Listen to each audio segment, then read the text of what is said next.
สวัสดีครับเพื่อนๆทุกท่านผมขอต้อนรับเข้าสู่พอดแคสต์เรื่องเล่าจากอดีตที่จะพาคุณไปสัมผัสกับเรื่องราวที่มากกว่าแค่ตัวอักษรในหนังสือเรียนวันนี้เราจะพาทุกคนเดินทางย้อนกลับไปสู่ยุคทองของอาณาจักรขอมโบราณครับ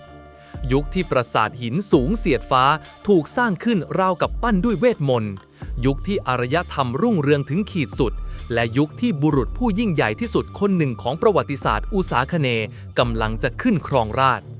แต่เรื่องที่เราจะเล่าวันนี้ไม่ใช่เรื่องของพระเจ้าชัยวรมันที่ 7 ครับไม่ใช่เรื่องของนครธมไม่ใช่เรื่องของปราสาทบายนที่เต็มไปด้วยพระพักตร์ปริศนาแต่เป็นเรื่องของพระนางอินทรเทวีสตรีผู้ซึ่งเป็นทั้งนักปราชญ์กวีและครูผู้ยิ่งใหญ่ผู้ที่อยู่เบื้องหลังความสำเร็จและแรงบันดาลใจของมหาราชองค์นี้ครับคุณลองหลับตาแล้วจินตนาการตามผมนะครับเรากำลังยืนอยู่หน้าประตูเมืองนครธมที่ยิ่งใหญ่กำแพงหินสูงตระหง่านทอดตัวยาวออกไปสุดลูกหูลูกตา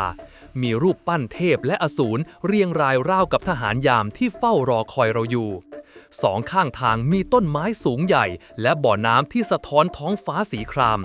ภาพของช้างศึกกำลังเดินทัพกลับเข้าเมืองทหารหารกำลังเฉลิมฉลองชัยเสียงดังกึกก้องไปทั่วทั้งเมืองในบรรยากาศที่ยิ่งใหญ่เกรียงไกรเช่นนี้มีคำถามหนึ่งที่ลอยขึ้นมาในหัวผมเสมอครับว่าอะไรคือสิ่งที่ขับเคลื่อนบุรุษผู้ยิ่งใหญ่คนหนึ่งให้สามารถสร้างอาณาจักรที่ยิ่งใหญ่ได้ขนาดนี้นอกจากพลังอำนาจและกองทัพแล้วเบื้องหลังนั้นมีอะไรอีกบ้าง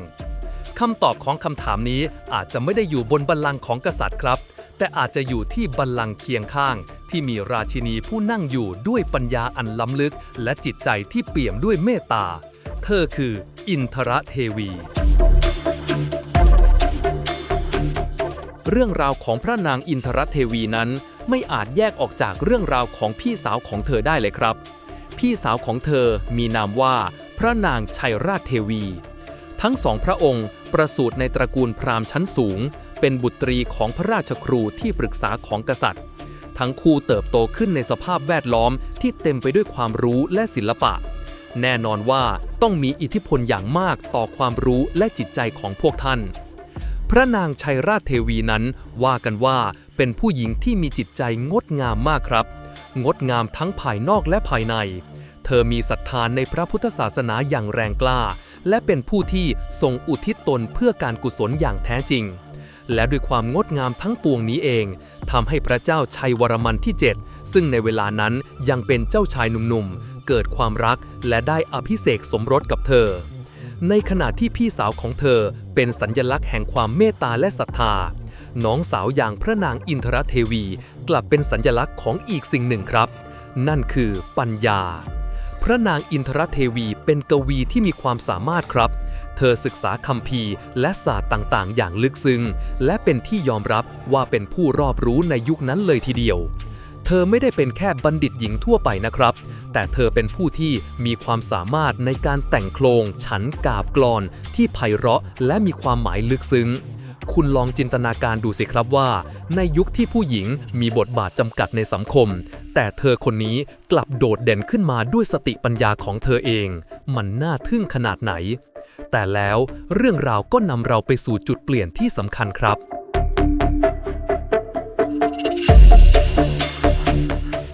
ชีวิตคู่ของพระเจ้าชัยวรมันที่ 7กับพระนางชัยราชเทวีนั้นเต็มไปด้วยความรักและความเข้าใจครับว่ากันว่าพระเจ้าชัยวรมันที่ 7ทรงรักและเทิดทูนพระนางชัยราชเทวีอย่างมาก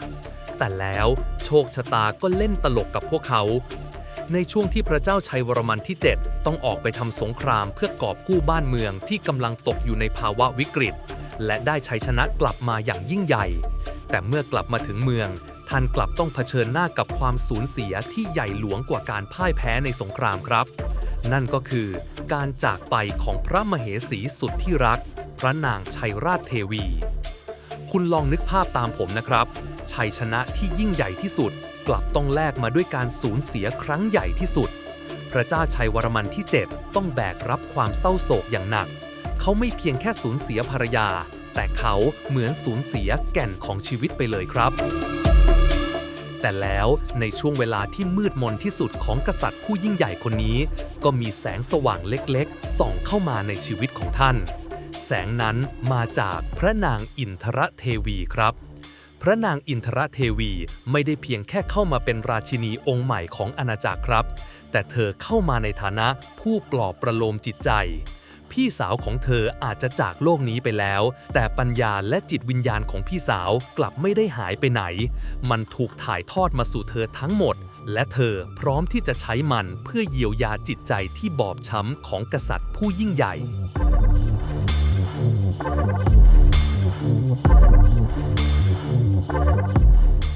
เมื่อพระนางอินทรเทวีขึ้นเป็นราชินีเคียงข้างพระเจ้าชัยวรมันที่ 7บทบาทของเธอไม่ได้จำกัดอยู่แค่ในฐานะภรรยาเท่านั้นครับแต่เธอเป็นเหมือนผู้ช่วยและที่ปรึกษาที่สำคัญที่สุดของพระองค์เลยทีเดียวและนี่คือสิ่งที่ทำให้เธอน่าสนใจกว่าราชินีองค์ไหนๆในประวัติศาสตร์เลยครับประการแรกเธอคือกวีและนักเขียนที่ยิ่งใหญ่ครับ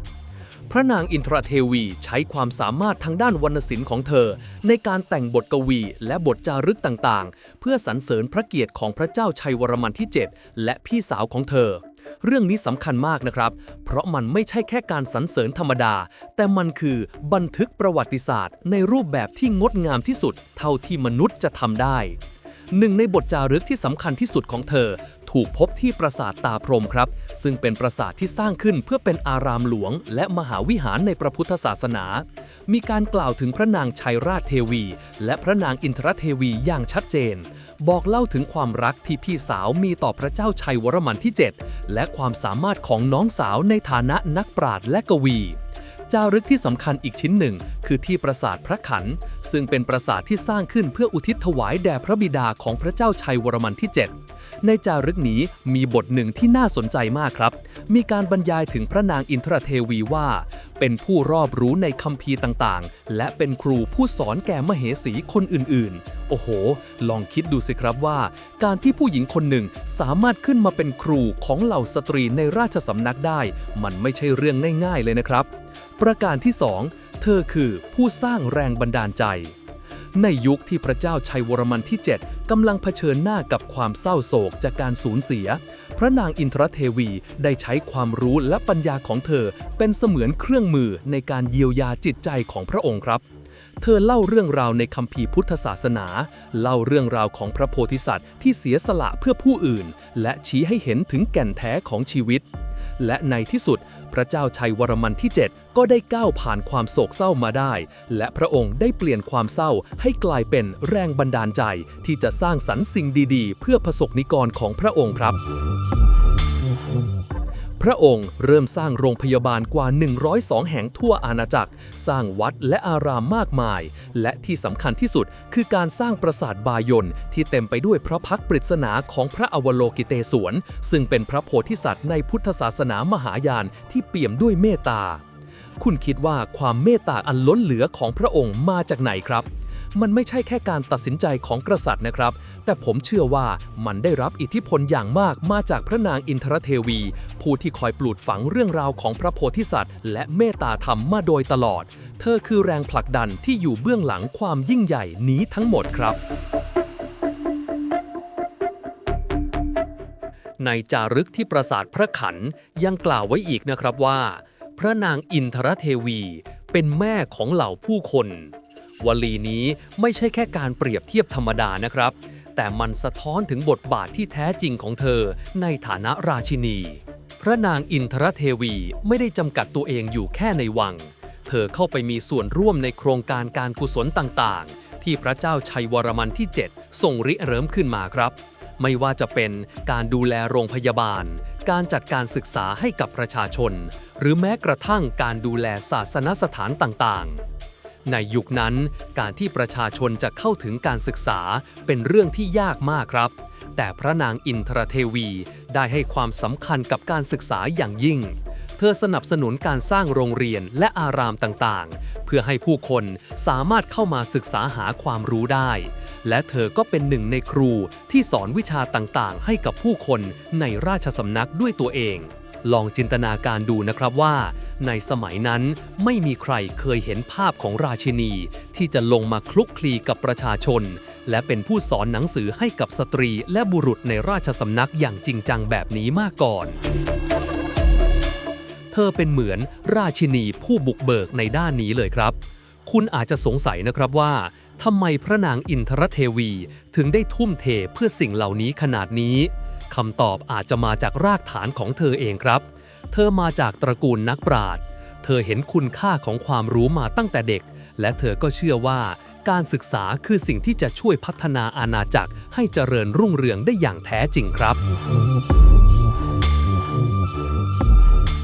มรดกที่ทิ้งไว้ให้โลกพระนางอินทรเทวีไม่ได้ทิ้งมรดกเป็นปราสาทหินสูงใหญ่ไว้ให้เราครับแต่เธอกลับทิ้งมรดกที่ยิ่งใหญ่กว่านั้นไว้ให้โลกนั่นก็คือมรดกทางปัญญาและจิตวิญญาณ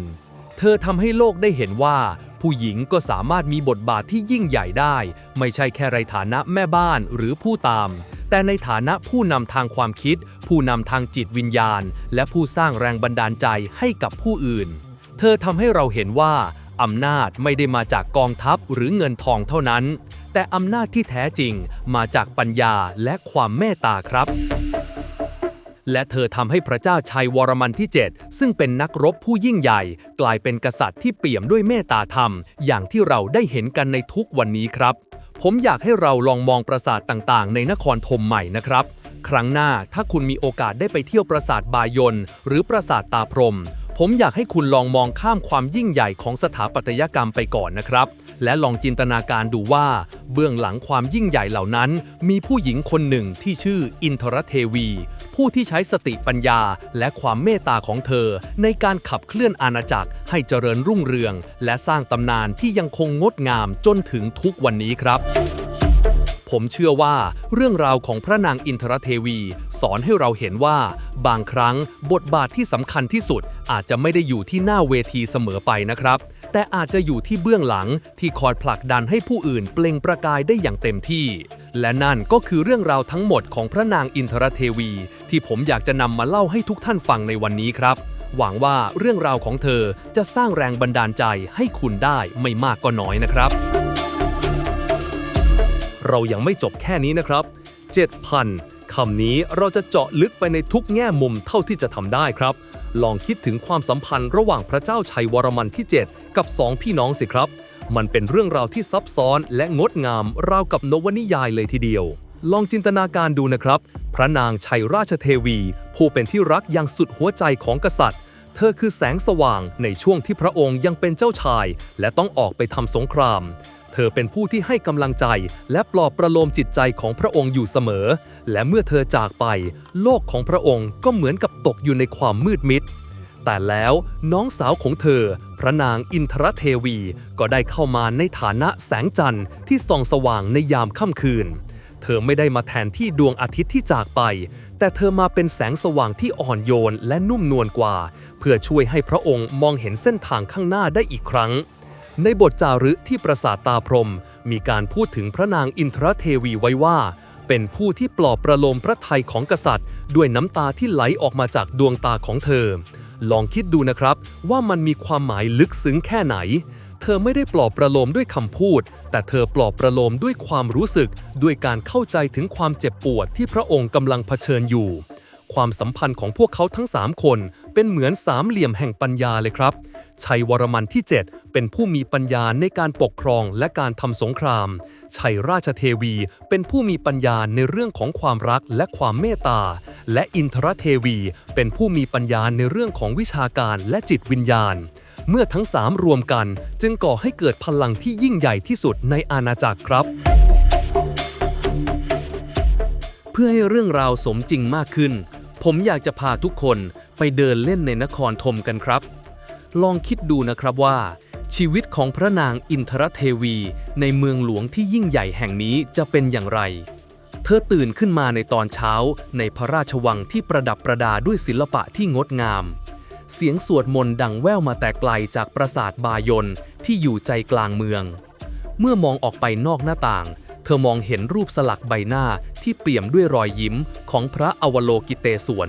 ซึ่งเป็นแรงบันดาลใจสำคัญที่เธอมอบให้กับพระเจ้าชัยวรมันที่ 7พระนางอินทรเทวีเดินไปยังห้องสมุดหลวงซึ่งเต็มไปด้วยม้วนคัมภีร์ใบลานและหนังสือมากมาย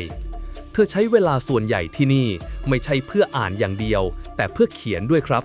เธอเขียนบทกวีบันทึกเรื่องราวและสอนหนังสือให้กับเหล่าข้าราชบริพารและนักบวชที่มาขอความรู้จากเธอจากนั้นเธอก็จะไปที่ปราสาทตาพรหมซึ่งพระเจ้าชัยวรมันที่ 7สร้างขึ้นเพื่ออุทิศให้แก่พระมารดาของพระองค์แต่ในจารึกก็มีการกล่าวถึงความสำคัญของพระนางอินทรเทวีด้วยครับที่นี่มีรูปแกะสลักที่บรรยายเรื่องราวในวรรณคดีและศาสนามากมายเป็นเหมือนห้องเรียนขนาดใหญ่ที่พระนางได้ใช้ในการสอนและเผยแพร่ความรู้ให้กับผู้คนชีวิตของเธอไม่ได้มีแต่ความหรูหราฟุ่มเฟือยนะครับแต่เป็นชีวิตที่เต็มไปด้วยการทำงานและการแบ่งปันเธอใช้ชีวิตเพื่อเติมเต็มช่องว่างที่เกิดขึ้นหลังจากการจากไปของพี่สาวและใช้ความสามารถของเธอเพื่อช่วยให้กษัตริย์ที่รักของเธอก้าวไปข้างหน้าได้อย่างมั่นคงในเวลากลางคืนเมื่อดวงดาวส่องประกายเหนือปราสาทหินที่สลักสลาวอย่างวิจิตรบรรจงพระนางอินทรเทวีและพระเจ้าชัยวรมันที่ 7อาจจะนั่นอยู่ด้วยกันบนระเบียงพระราชวังและเธออาจจะเล่าเรื่องราวในคัมภีร์ที่เธอได้อ่านมาให้พระองค์ฟังหรือบางทีอาจจะนั่งเงียบๆในความสงบเพื่อให้จิตใจของพระองค์ได้พักผ่อนอย่างแท้จริงลองคิดดูนะครับว่าทุกๆการตัดสินใจที่ยิ่งใหญ่ของกษัตริย์ผู้สร้างอาณาจักรมีบทสนทนาเล็กๆน้อยๆแบบนี้เกิดขึ้นอยู่เบื้องหลังเสมอครับนั่นคือสิ่งที่ทำให้เรื่องราวของเธอน่าประทับใจมากยิ่งขึ้นเราได้พูดถึงบทบาทของพระนางอินทรเทวีในฐานะกวีและครูไปแล้วนะครับแต่สิ่งที่ผมคิดว่าสำคัญไม่แพ้กันเลยก็คือเธอเป็นแม่ของผู้คนครับคำว่าแม่ในที่นี้ไม่ใช่แค่การดูแลเอาใจใส่ตามแบบฉบับราชินีทั่วไปนะครับแต่เป็นการดูแลที่ลงลึกไปถึงระดับจิตวิญญาณพระนางอินทรเทวีมีความเมตตาต่อประสบนิกรอย่างแท้จริงเธอไม่ได้มองพวกเขาเป็นแค่ผู้ใต้ปกครองแต่เธอมองพวกเขาเป็นเหมือนลูกๆของเธอเองเธอเข้าใจถึงความยากลำบากที่พวกเขาต้องเผชิญในแต่ละวันและเธอก็พยายามอย่างเต็มที่ที่จะช่วยบรรเทาทุกข์เหล่านั้นครับเมื่อพระเจ้าชัยวรมันที่ 7ทรงสร้างโรงพยาบาลและถนนหนทางมากมายพระนางอินทรเทวีก็เข้าไปมีส่วนร่วมในการจัดการและดูแลโครงการเหล่านี้อย่างใกล้ชิดเธอไม่ใช่แค่สั่งการจากในวังแต่เธอลงมาดูด้วยตาตัวเองว่าผู้ป่วยได้รับการดูแลที่ดีพอหรือไม่เด็กๆได้รับการศึกษาอย่างทั่วถึงหรือเปล่าลองคิดดูนะครับว่าการกระทำแบบนี้สร้างความประทับใจให้กับประชาชนได้ขนาดไหนในยุคที่ผู้คนยังถูกปกครองด้วยระบบศักดินาที่มีชนชั้นสูงและชนชั้นต่ำอย่างชัดเจนแต่พระนางอินทรเทวีกลับเลือกที่จะลดช่องว่างเหล่านั้นลงและเข้ามาเป็นส่วนหนึ่งในชีวิตของประชาชนจริงๆในบทจารึกมีการพูดถึงเธอว่าเธอทำให้ผู้ที่หมดหวังกลับมามีความหวังและเธอทำให้คนที่มีน้ำตาต้องกลับมามีรอยยิ้มคำพูดเหล่านี้ไม่ใช่แค่คำยกย่องธรรมดานะครับแต่มันเป็นคำที่สะท้อนถึงการกระทำของเธอได้อย่างชัดเจนเลยทีเดียว